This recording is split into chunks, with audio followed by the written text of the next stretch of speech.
We are going to present to your kind attention our final outcomes and results of our project that was dedicated to the role of church in peace or conflict promotion. As church is considered to be a very important institution in the Eastern Partnership region, which influences on decision-making and political landscape, likewise forming public opinion.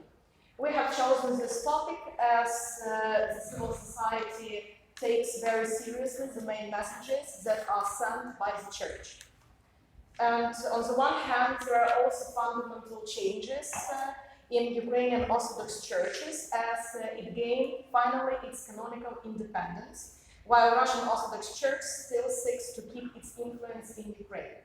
And there is also a lack of research about this topic, about how the church promotes peace or instigates conflicts on different and various issues among civil society itself, among various national minorities, including LGBT minority, and its official positions according to frozen and geopolitical conflicts. And our team consists of 4 different nationalities, which helped us a lot and gave us an opportunity to explore the peculiarities of each church in each country. Me from Odessa, from Odessa as well, so we represent Ukraine, Anastasia from Moldova, Christine from Russia, and Tama from Georgia. So the main objective for our project is to understand the abilities and limits of church to play a role in promoting peace or to instigate conflict in Ukraine, Moldova, Georgia, and Russia. So these countries are our main case studies. So here are the most specific objectives of our project that are defined as the following: to analyze the official position on the ground and reaction of church on hate speech and discrimination against LGBT minority, religious and ethnic minorities, as well as its relations with the far-right groups. We also took into account the messages in relations to frozen and current geopolitical conflicts, especially the Ukraine crisis. We also considered official relations between and within different churches in the country, especially after Ukraine got Thomas. And we took into account church reaction on disinformation and fake news. And the main challenges, Anastasia will focus on this topic. So the challenges for our group work, and we also, just to come back, we consider that we partially achieved our goal, because our goal was to create one single publication. Currently, and you can speak more about the results, but we have rather 3 different publications and 1 article. And one challenge we faced was the time management, because we all are involved full time in some other activities, and actually writing a paper, it's not like every hour, 1 day, 1 hour. So we found it was actually very time consuming because we also have to think about it. So that actually took us much more time, and we were not so organized, even though we tried to put deadlines and benchmarks, we didn't really keep and stick to them. Then the choice of the topic, we all agreed on the topic, but we all understood it a bit different. So I think we maybe didn't have enough time in the process of working to discuss how we see it. So all of us reflected it in a bit different way. That's why it's also now hard to put it in one paper and make it comparable. And we should have more time to have work together, and we have a solution for this. We would prefer that during the meetings we had in the weekends, that we have time in the morning to work together and even maybe write at the same time, because we usually met in the evening and we were a bit tired and not so much motivated anymore to really write something. So we didn't have, because of this as well, we finished quite late, and 1 paper is still being finalized now, and we didn't have enough time for peer review. We revised each other's papers, but it was quite hectic. Therefore, we think that, like, we learned from this process that even though we had these deadlines, we didn't stick to them. So we see that providing a more like working together space and maybe more incentives to really create it, or more space for it, would be for our project beneficial, because writing, I think, is a bit different than project management, and it just was longer than expected. But we still have some results. Yes, so his managed to have one joint publication covering 4 countries, but during our work we decided to split, and so we have 3 drafts. We have no comparison between countries, but we used one methodology at which we could compare countries, churches in Moldova, in Russia, and in Ukraine, whether they promote peace or instigate hate. And Georgian part will come in July. But the Georgian colleague succeeded to publish an article in 3 languages, so we could also treat it like success. And another article about Russian church and about accepting the Ukrainian traumas is going to be published. And also Andreas also supported us a lot also in the drafting of the articles, so that's a special thank. He was our mentor and he's still going to support us. But there was really work doing the whole, we were like a team of 6. Yeah, so and our outcomes. So we have outcomes for the group and for the audience.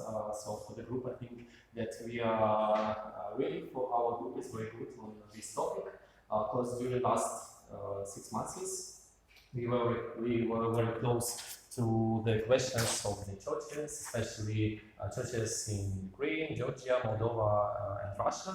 And also we chosen these countries because in all these countries are such kind of aggression and experience of wars, and also we wanted to know and to understand how churches have influence on these processes. For our group, this outcome is very important because I think that we are good specialists in this sphere now, and really because instead of knowledge which we received during these projects, we also had some meetings with specialists, conflictologists, with people who represented religion organizations in Odessa, in Kherson, in Kakhovka, and in other cities, in Kyiv, and in other cities, and we had meetings with these people, and on experience of these people, we are preparing our articles and our research and our researches. This is the next part of our outcomes. So this is outcomes for the audience. In the end of our projects, there will be some articles, one big article, and I think that some little articles on this topic. And these articles will be in English and in other languages. So big audience will understand and will know more about the role of the churches on the conflicts in our countries.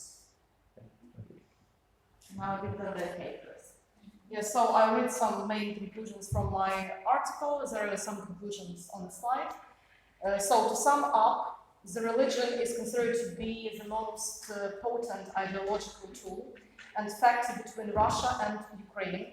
The autocephaly of the Ukrainian Orthodox Church, to my mind, will impact profoundly the Eastern Partnership region and the Orthodox community generally. And perhaps it will provoke the Kremlin for harsher actions and manipulations, as it has lost one of its vital, soft instruments of its hybrid warfare toolkit and its trump card in Ukraine. And the Ukrainian Orthodox Church Thomas is a symbolic answer to the Russian aggression generally. And our autocephaly could have a domino effect in Eastern Partnership region as well. But at this moment, there are no political or social preconditions for this. It's obvious that the Russian Orthodox Church will continue to persuade the remainder of other Orthodox churches not to recognize the Ukrainian Orthodox Church. The position of the Church towards the LGBT minority in Ukraine is not a radical one, but it's based as usual on the Holy Writing and strictly condemns homosexuality. And the Church here tries to act simply as a moral guide. Regarding the transition of churches of various ethnic minorities to the Ukrainian Orthodox Church in Western Ukraine, this process is rather peaceful and quick. But the situation in Eastern Ukraine, and especially in Crimea, is still influenced by Russia, and the process of such transition is based on constant intimidation, hate speech, arrests that flow from the Russian authorities.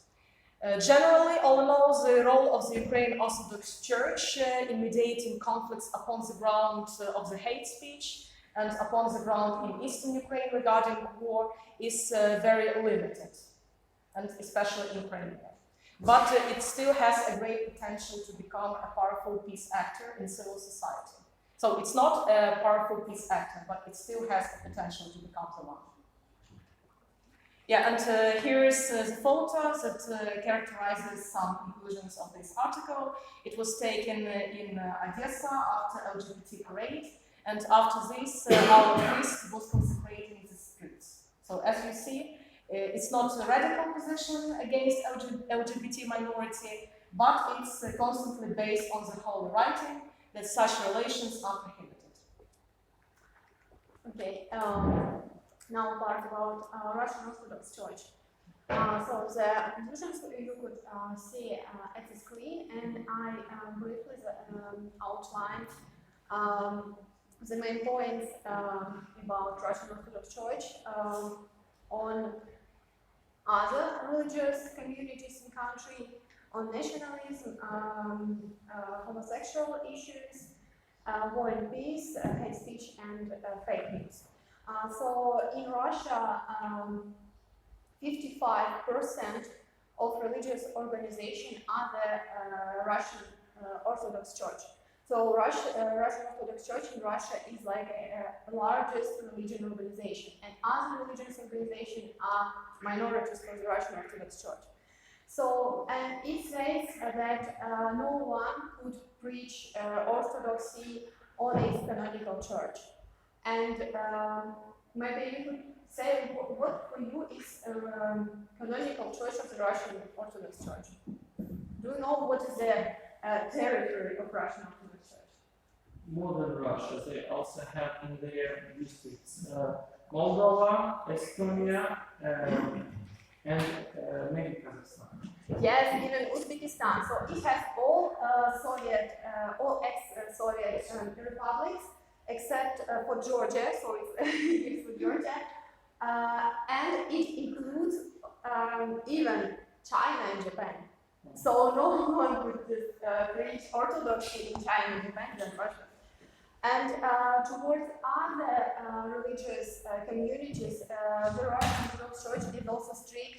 It treats, for example, Jehovah's Witnesses as they could not be named Christian.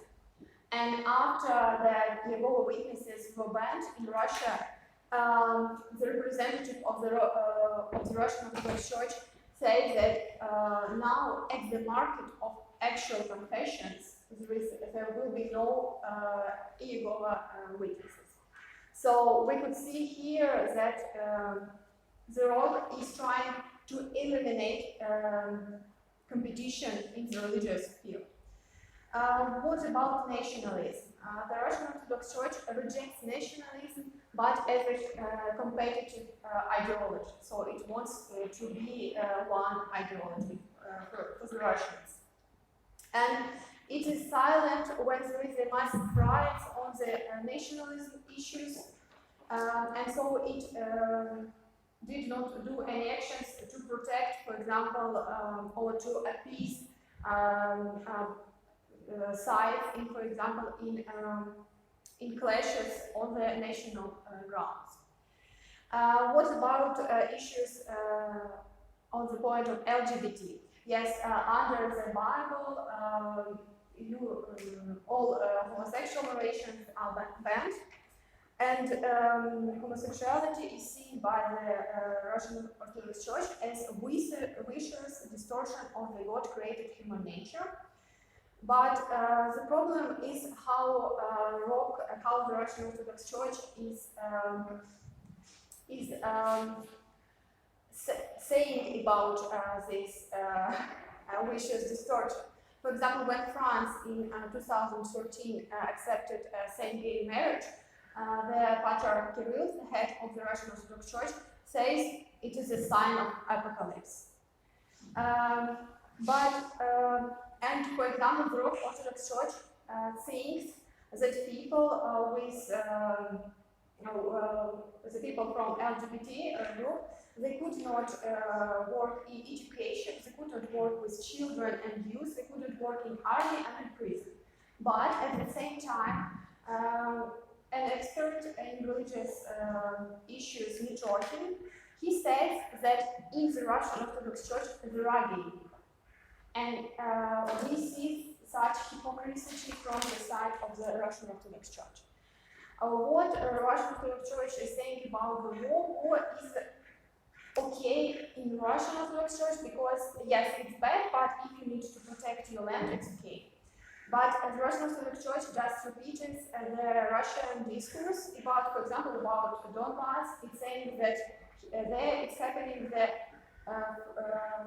fratricidal civil war. What about fake news?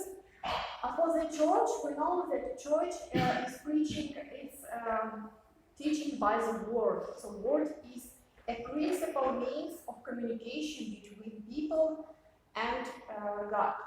So it's highly important in church. But what we could see this famous picture, this one was published as official site, and people just asked where is his watches, but this was the first maybe they installed after it.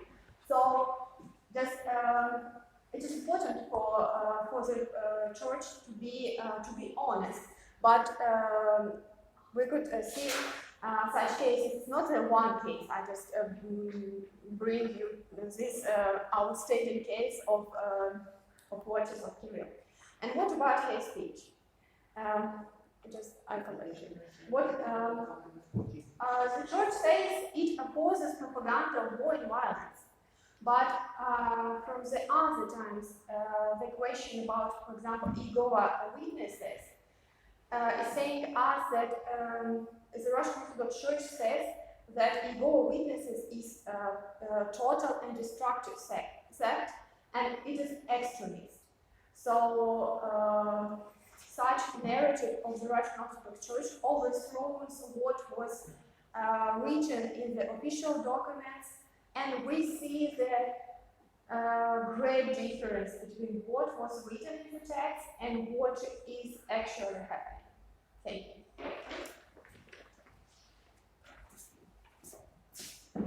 And now we're talking briefly about Moldova. We can follow the structure of my colleagues as well. So in Moldova, we get like the Orthodox is the main religion, and we have the Orthodox Church of Moldova, which is under the Russian Patriarchate, and it has around 90% of the Orthodox followers, and around 10% follow Bessarabian Orthodox Church, which is under Romanian Metropoly, like Bessarabian Metropoly, which is under the Romanian Church. But overall, 90% declare themselves as Orthodox in general, and 70% of people say that they trust church is the first institution they trust. Imagine that the second one is the city hall, with only 38%, and the parliament is 11%. So it's quite a high discrepancy. Therefore, we think it's quite important to look at this issue. And looking first at the relationship with the other church, starting with the Bessarabian Metropoly, there was first a conflict with the Moldovan Orthodox Church, and the Bessarabian Orthodox Church could only register and get the land through a decision of the European Court of Human Rights, because before the government would not allow it. And now there is still the issue with the lands. Was quite a long time, and it was only decided a couple of years ago that they can have the lands that they used to have before. And now the conflict is a bit passive. They unite together against the Muslims, but they just don't interact with each other and sort of don't compete, because the Bessarabian Church has quite a loyal electorate. But it's much worse with the other religion, and the Muslims the Muslim minority, they cannot register a religion, so they have to act as an NGO, because the registration was denied quite a few times. And then there were also situations where priests expressed themselves or engaged with violence against the Jehovah's Witnesses. We also had a case when some priests removed the Hanukkah symbol from the street. And even though these cases were done by specific priests, the Orthodox Church of Moldova never apologized for this and never did say anything, rather supporting the actions of the priests. By constitution, actually the Orthodox Church is more privileged comparing to other churches by the way they have access to land and also the cemeteries. I mean, it's also a high issue of dispute. Even though Moldovan constitution guarantees right to freedom of religion. So we can see this is one issue where church is not really supporting the peace. The second issue, which I think is maybe the most striking, one of the most striking, is LGBT. And the LGBT, the church is on the 28th May this year, the church sent a letter to the parliament asking to ban all the demonstrations related to minorities, sexual minorities, because this affects the moral principles of the society. And every time we have an LGBT march, which is like rather a march for minorities, we have a family demonstration. And I think this is quite a good example. It's our president, Dodon, and our metropolitan, our patriarch, metropolitan. And this is the pro-family demonstration. And in 2016, for example, the people who joining this march were throwing eggs at the LGBT community or people coming to the march for equality. And Dodon, who is the president, he has quite tight relationships with the church, and he also said in an official speech that he was not elected as the president of gay people, therefore he doesn't have to represent them. And in 2016, Moldova hosted a March Congress for the Family, where we had the honor to have the Russian Patriarch opening it, our president, and the Moldovan Patriarch. And one of the topics discussed during the Congress was, for example, women's fertility. Of course, women have no place in work and should continue the families. And it was like a 2-day seminar with workshops discussing mainly like issues related to family traditions and how women's bodies should be regulated. This Congress is financed, it takes every year in different places, and it's also financed by far-right parties, some from the US and also Italy and other European countries. And it's considered, like it was declared also by human rights activists, as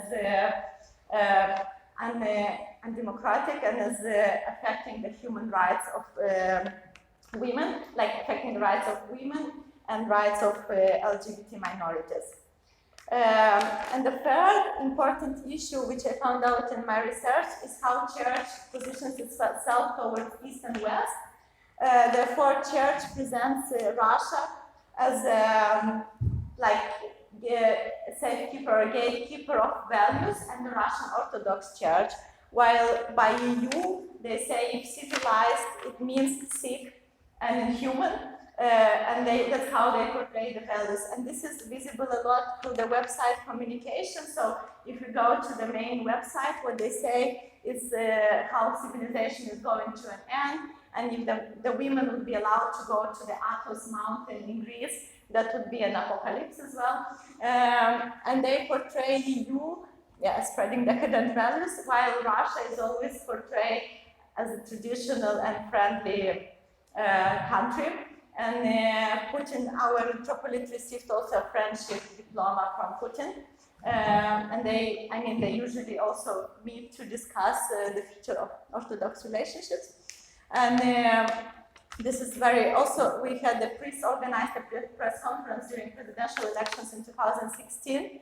And they said that Dodon is the only right president because he's patriotic. And Maya Sandu, who is pro-EU, she is promoting bad values and wants the country to go in despair. So this was the first point. And regarding fake news, we found examples where church contributes to, or the priest contribute to spreading fake news, especially related to our current Prime Minister Maya Sandu, that she is a lesbian, or that she's going to bring 30,000 Syrian refugees into the country. And many priests, especially in the regions where sharing these fake pictures. Therefore, like there was again, I think there was one of the most clearest messages that they promote. And shortly about Transnistria. Transnistrian Church is officially under the Moldovan Orthodox Church, but they consider themselves like directly under the Russian Orthodox Church. However, the Transnistrian Church is probably one of the officially recognized institutions in Transnistria, even though it's under Moldovan Patriarchate. And they, I didn't find any conflict between them as long as it's all under the Russian, like it's below Russian Church. And on Transnistrian church website, Orthodox Church website, the news feed is mainly from Russia, and they also write a lot about Putin's visits or what is happening in the Russian Orthodox Church. But overall, there is no confrontation between these two churches. So in conclusion, I didn't find like to maybe make a remark. There are some priests who are trying to promote tolerance. For example, we had a priest who received an award from LGBT organization, but then he was denied his right to act as a priest because he received this award, so he had publicly to give it back. So on the individual level, there are priests who are more tolerant, but the official discourse of the Orthodox Church of Moldova, let's say, rather contributes for polarization in the country.